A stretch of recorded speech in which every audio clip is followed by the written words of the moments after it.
All careers begin somewhere, and Lawrence Welk started on the family homestead in south-central North Dakota. The original red barn stands not only as a marker for the farm, but as a monument to Welk's musical legacy. More than 20 years after his death, and 30 years after the last performance of the Lawrence Welk television program, the Lawrence Welk Show continues to be one of the most popular programs on public television. All legends begin somewhere. The Lawrence Welk legend and legacy began on the family's homestead farm in south-central North Dakota. 1 and 2 and...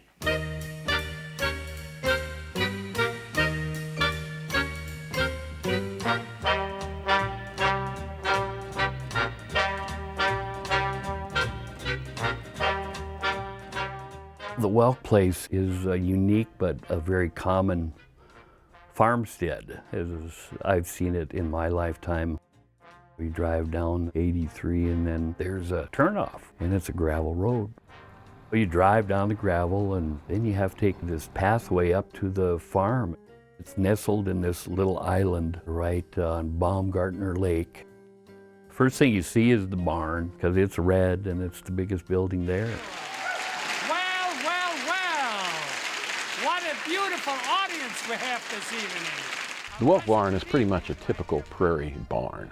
It's not the Cadillac of barns, it's not a bad barn, it's kind of a typical barn. Friends, I think you'll enjoy this week's Lawrence Welk Show, featuring some of the wonderful songs from the Broadway musicals.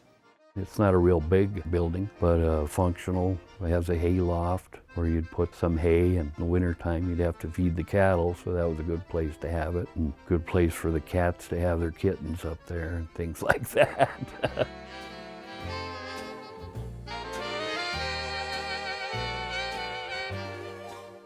The Welk homestead and then our activity in restoring the Welk barn is important for several reasons. You know, we don't have any state historic site in this state that deals with homesteading and pioneer farming. What a statement in North Dakota, you know. Well, we need that. We have no state historic site that treats specifically the ethnocultural history of the Germans from Russia, our state's largest cultural group. Well, we need that. We don't have any state historic site in that whole south-central North Dakota area, for that matter. And we need that as kind of a linchpin in the historic landscape of German-Russian country there. Folks, here's a short preview of our show this week. A salute to our senior citizens.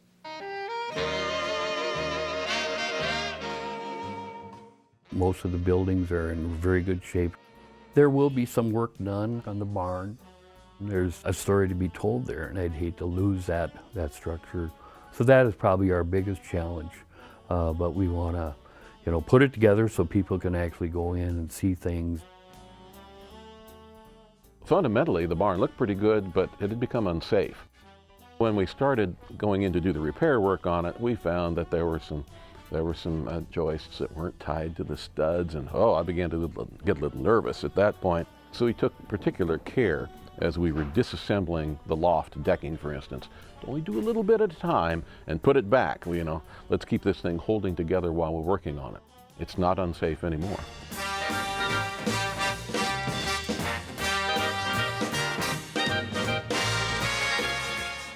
At the State Historical Society, we have a unique responsibility, and that's historic preservation.